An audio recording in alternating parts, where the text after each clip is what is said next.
introduce yourself and tell us what church you're from, if it's different from this one, and who brought you if you're a guest. Very uplifting, and it's just a wonderful program. So I was glad we were able to get Tim to take some time out of his busy schedule and come and talk to us about that. I know our church has expressed some interest, especially I know our Sunday school class has, and the deacons have. So if you would, Tim, it's all yours. Sure. And, you got everything you need here. Yeah. We give thanks to you. I give thanks to you for this opportunity to share the burden that you've laid on my heart. I would ask that your Holy Spirit infuse this room, dispel anything that is not of you, and everything that is of you expand this place so that your mission to your children can be heard. Give me the words to speak, the heart to speak well, and give us all ears to listen. Through Jesus Christ we pray. Amen. Amen. So I'm with Five Loaves Food Pantry, and our mission is to feed the hungry of the Virginia Peninsula. Our motto, no one gets paid, yet everyone receives. We'll talk about that. So our history, we began in the late 1990s with Hope Community Church. They used to be down here on Briar, across from CNU till they sold the property. Then they moved down on Harpersville at the Mosaic campus. I came on board in 2009 and I was told, so your ministry is either going to be bookkeeping or the food pantry, whichever one Janet doesn't want. I got the food pantry, and I went out for 3 nights or 3 weeks, and I came back after each one shaking my head telling the abbot, it ain't gonna work. It ain't gonna work. They don't like me. I'm a white guy. Most of them are black. They're the reason that I'm the reason. It ain't gonna work. And he just kept sending me back. It's now been 10 years. In 2011, the monastery became under my direction, and Five Loaves continued, and the food pantry moved away from the church into the monastery as a ministry. It continues that way today. We are a 501c3. We are a corporation with a board of directors. So Five Loaves Food Pantry is a ministry of Livingstone Monastery. It's unique in the city. You cannot have a standalone entity for a food pantry. You know, when you can go up and down the road, you see all the thrift stores. You can't do that with a food pantry. By law, it's an ancillary ministry of a church. So it must be attached to a specific church building. It can't be a conglomeration. There has to be a parent organization. And so Livingstone Monastery is that parent. In 2013, they sold the Harpersville location. It became Hobby Lobby and then Assembly of God. We were moved out, and for a month, in September of 2013, we were asking the public to help us. Your church was one of the churches that responded. Unfortunately, it just wasn't going to mesh at that time. We moved down to Olivet Christian Church, and we began our full-time ministry down there. Now, at the Harpersville location, we would get some food out every day, primarily bread. People could come, go whenever they wanted to. It's changed dramatically. Now we are serving 6 distributions. In 2015, Olivet Christian Church moved over here to Maxwell, you know, the little A-frame building there. That's where Hampton Roads Church owned the building, but for like the past 6 to 8 years, they've been meeting at the elementary school across the street because they were so large. They did a church swap with Olivet Christian Church, and Hampton Roads came down, but when they took over, I was kind of like, we're not Olivet, and we don't go with the building either. We're a separate ministry. And they're like, oh, no, we understand that. We got the building because we already knew you were here. Because they're an unusual church. Because they always met in the school over here, they never ever had office hours. They didn't have centralized office. They were used to working from home. Well, for those of you who have ever worked at home, do you ever want to go back to an office again? So they've maintained that rhythm now at this new building, and we are there during the day. And we're there Monday through Friday, and it's one of the things that they actually like, and their building manager is thrilled with us because we'll go in on Monday morning and go, is that water? Oh, look, they left the baptistry water running from yesterday. And if we hadn't been there, it would have been that way all week. Oh, look, they left the stage lights on all night long. If we hadn't have been there to turn it off, it would have run all night week. Plus the fact that being in the building, if you know, you live in a building, the building will accommodate. But if you don't use the building well, it ages much faster. Heating, cooling, etc. Plus, we don't use heating or cooling. We leave it set on whatever they have because our door is always open. So since 2015, we've been down at Hampton Roads Church. Now, who am I? Well, folks, my testimony is something different, but I am a convicted drug felon. I spent 3 years at Federal Correctional Institution, Beckley, West Virginia. And it was during that time that I renewed my relationship with God and devoted my life to Him. When I got out, I worked for a while over in Norfolk until 2009, when I went ahead and joined the monastery, and I've been there now ever since. Now, I'm a full-time servant of God. I'm a full-time food missionary. I don't get paid for any of the work I do. I'm supported just as a missionary of any other nature is. I'm also a Franciscan friar, hence the habit. If you want to know more about that, see me later. But think St. Francis, think Friar Tuck, but without the alcohol. I'm also an Anglican priest, which is something that I never thought I would be, given my background. But in addition to that, I'm now the Abbot General of the Company of Jesus, which is the parent of our religious community. And for those of you who keep asking, that's what the ring is. It's actually a wax seal for when I make official proclamations. Five Loaves Food Pantry ministers compassion and the love of Jesus Christ by serving the hungry of the Virginia Peninsula. Now, one of the things that we've had a challenge with when I first took over in 2010 is the food bank, who we are a member of, wanted us to define who do we serve. And I learned a very important lesson. When you define who you serve, you also define who you're not going to serve. For example, if this is a First Baptist Church breakfast, then nobody else from First Baptist Church can come except for you allow guests. So when we were looking at the pantry, a lot of people saying, well, we need to feed Newport News. Okay. Well, how do you tell if somebody's from Newport News? We ask for a driver's license. Cool. How many homeless have Newport News driver's license? I mean, homeless have driver's license. So we're saying we're only going to feed people who can afford to live in Newport News. We're not going to worry about the homeless. Oh, no, we need to make sure we feed the homeless. So how do you define who you feed? Well, we're going to feed anyone who lives on the peninsula. Again, well, how do you know where they live? You're going to ask for a lease? Again, we're back to the drivers. What happens with the homeless? And during this time, we had a family that came by that parked on the campus because their RV broke down while they were on vacation. And all their money was going to go, they had enough money to fix the RV, but guess what they didn't have money for? Food. Well, we can't serve you because you don't live here. So we spent a lot of time doing this, and it took a 12-year-old to speak up and say, Brother Tim, can't we say we just feed the hungry? And all the adults around the table just looked at each other, and of course you heard, out of the mouth of babes. So that's what we do now. We serve the hungry of the Virginia Peninsula, and we're restricted to the peninsula because of the food bank. Just as a real quick, food banks cover every inch of the United States. If you have a zip code, you can plug it into the website, feedingamerica.org, and they'll tell you who your food bank is. All right?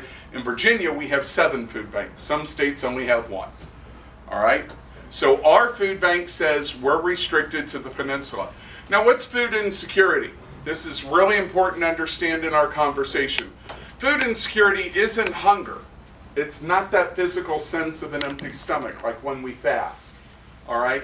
What it is a lack of available financial resources for food at the household level. In other words, you just don't have the money, okay, to keep you going in what you normally do. All right? Now, a lot of people will say, well, geez, there's not that much of that here, but here's some indicators. And Pastor, this is something to keep these in mind when you can ask your people that are coming in for benevolence. Have you ever been worried that the food you have is going to run out? Did you ever wonder if the food you bought was going to last until your next paycheck? What type of meals are you eating? Are they balanced? Now, in today's society, they may never eat a balanced meal because that's their need. But there may be those who say, well, we'd really like to get more fresh fruits and vegetables, but we just can't afford it. Have they ever cut down the size of meal or skipped a meal? Have they ever eaten less than they wanted to eat, than they felt they should? They're hungry, but they didn't eat. They've lost weight unintentionally. They did not eat the entire day, or the bottom one is the big one. Parents didn't eat so their kids could eat. Those are all signs of food insecurity, and nowhere in there did it say you had to be homeless. Nowhere in there did it say that you couldn't live in a house, have a car. Okay?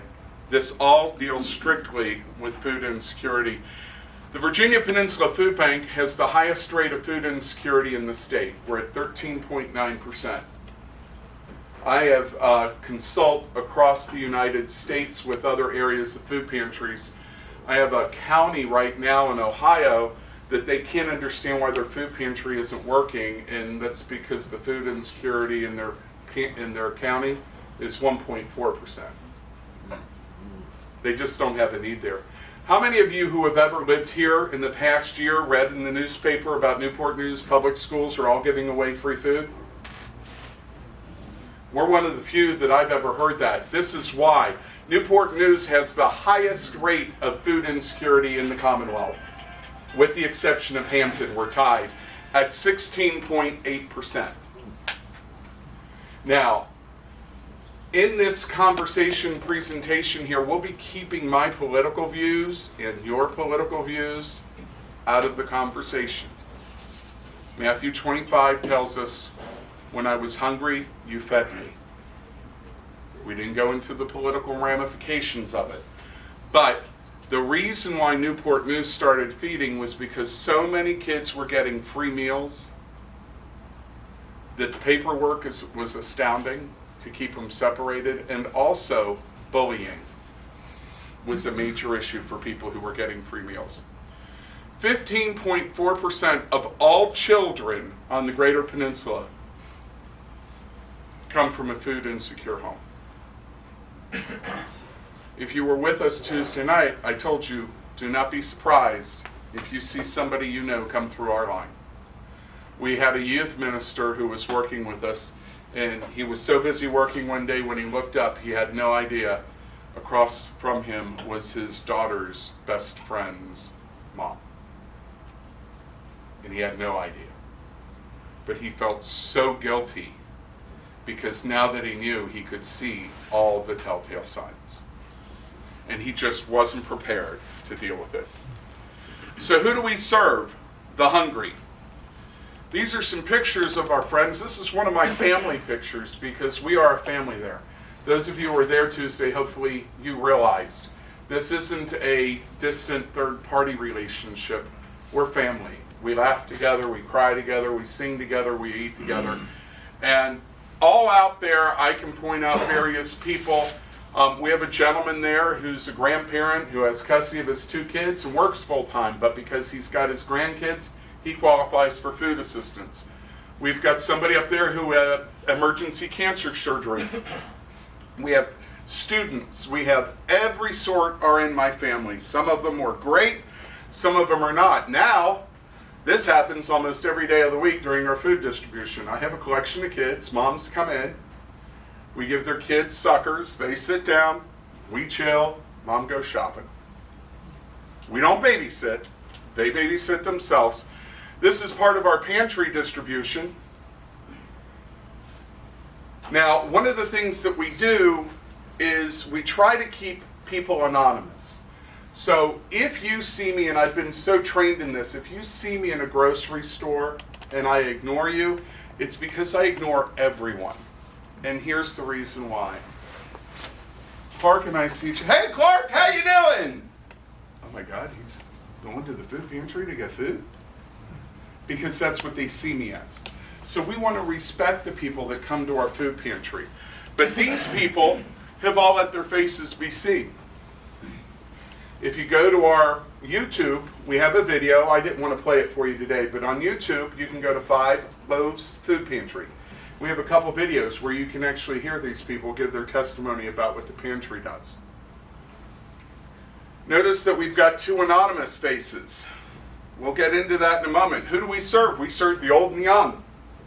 We serve singles and families.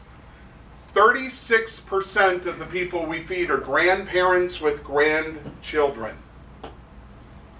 It could be 2 generations, the first and the third, or all 3, or in some instances, 4 generations in the same household. A number of years ago in Norfolk, about 10 years ago, they were working on their housing project area. And as they were getting to relocate people so they could rebuild, they were amazed at how many generations had been living in the same unit. One had been there for 5 generations. We take care of the working and the looking for work. We take care of the able-bodied and disabled. We take care of Republicans, Democrats, or independents. We take care of citizens and immigrants, legal and illegal. Personally, I have my own convictions, but I don't remember anywhere in the Bible where Jesus says you only feed your citizens. We're to feed the hungry, so that's what we do. English is a second language. We have Hispanic, Arabic, Swahili, and deaf people all come to the food pantry. I am now functional in Spanish. I am working on my Arabic, not well. Swahili, we're having a translator help us out. Now, I can tell you that the people that come, we might have illegal. I don't know. I don't ask. We do have a large number of State Department bona fide refugees. They're brought over here legally. It took them up to a decade to be able to get in. We have a couple of families that are Swahili, and one of the families came over. It was interesting because I got a partnership with the Church of Jesus Christ of Latter-day Saints. They met a family who was a member of their church over in Tanzania. The father was a general in the army in Congo, and when they got overthrown, the family, he and his wife at that point moved to a Tanzanian refugee center. They spent 10 years there. They have 9 kids. I guess there's not much to do in a refugee center. And when they boarded the plane, the husband had to hightail it because they were still after him. So he, last I heard, he's still somewhere in the bush. The family comes over here. Now, one of the things that people don't realize is that the family has to pay for their own flight. They sign an IOU. It's about $2,000. Okay, so there was well over, actually it was more than that because it was $28,000 that mom had. The moment she stepped on the ground in the United States, she had registered a $28,000 debt that she has to somehow pay. Her eldest daughter was 18. She got her own debt. And when they came here, they're under the government help under Commonwealth Catholic Charity for 90 days. At the end of 90 days, they're supposed to be acclimated. Well, this was a mom with 9 kids. She didn't have a chance to go to ESL classes or anything else. 3 months later, at the 6-month mark, they didn't renew any of her documentation because she didn't know she had a mailbox, much less be able to read what was in the mailbox. So everything started getting cut off. She ended up going to a grocery store, and she was speaking in Swahili, and one of our regular clients, who is an American citizen, but also is fluent in Swahili, heard her and said, well, we need to go see Brother Tim. Brother Tim started partnering with the Church of Jesus Christ of Latter-day Saints. We had to find a translator, but I called up to Congo, and I called up to the embassies of Congo and Tanzania, and both of them said the children are not our citizens, so they're kids without a country. And we navigate those paths for them. When do we serve? We're open Monday through Friday. We do fresh perishable fruits and vegetables at 10:45. There is no until. We can't say we're open till 1 when we run out of food by 12:30. So this is the time our clients must be there. We take new people to the head of the line. Recurring clients, we do this neat little thing called the bingo ball system. Clients were showing up as early as 6 in the morning to get first in line. We had a gentleman who worked at the shipyard who would drop his mother's chair on the front step on his way home from third shift so she could be head of the line. That's where all of our fights ever happened, was they cut in front of my, Brother Tim, he cut in front of me. Brother Tim, I was here. I put a bag down. We did away with it. Now we do bingo balls. At quarter till, we walk out with a big bucket of bingo balls. I reach in, hand you a ball. You're 1 to 75. Find your place. Works out really well. It's being adopted throughout the nation. Now, here's one of the neat things. Here's your number. You're 75. Oh, well, I'm not going to stay then. Well, guess what? You must not have really needed food. Okay. Tuesday evening, we do shelf-stable food in meat and a hot meal. That's canned food, dry food, and meat. And we're open at 5:30. We say until 7, but we don't advertise that. On that one, we actually have to close because we can't handle it. We'd be there all night. What do we serve? Everything found in a grocery store or in your garden. Fresh fruits, vegetables, canned, box food, bread, pastries, milk, yogurt, butter, cheese, eggs, frozen entrees and dessert, meat, beef, chicken, pork, lamb, and prepared meats. If you see it in a grocery store, we can get it. Not saying we will, we can. But here's some pictures of some of the food that we have that's out when we do our distribution. Look at our bread rack. We get bread from Panera. There's our dairy cooler, bakery, deli sandwiches. These are our food partners. These are all people who donate food to us on a regular basis. I'm certain that many of you are going to recognize many of these logos. Food Lion, we pick up from one store 5 days a week, and then we have 4 other stores that we pick up throughout the week. Little Caesars, we pick up twice a week. Longhorn Steakhouse, Olive Garden, we pick up once a week. What do you get from Longhorn? The best steak trimmings you could ever want. I don't know if you all know this, but Longhorn actually cuts your steak before it comes out to you, so it looks like that perfect size it should be. And then they were throwing that meat away. Well, when we were at the monastery down here, we used to boil all that down. We separate it out with that hard white fat. Throw that out. You got the gelatinous. We went through, sorted it a little bit, mixed some cornstarch, beef tips, and gravy. It's the most popular item on Fridays that go now. Trader Joe's, we pick up from them twice a week and when needed. Commissary, we are the only authorized food pantry by the Assistant Secretary of Defense authorized to pick up at the commissary. We pick up there 3 days a week. The commissary is a very interesting relationship because they get no benefits by giving us food. All the other stores get tax write-off. They do not. They love us, we love them. Who are our partner churches? Well, Denby Christian Church, Denby Church of Christ, Manna Church, Huntington Mennonite, River Cross Anglican Church, Olivet Christian Church, Chesapeake Community Church,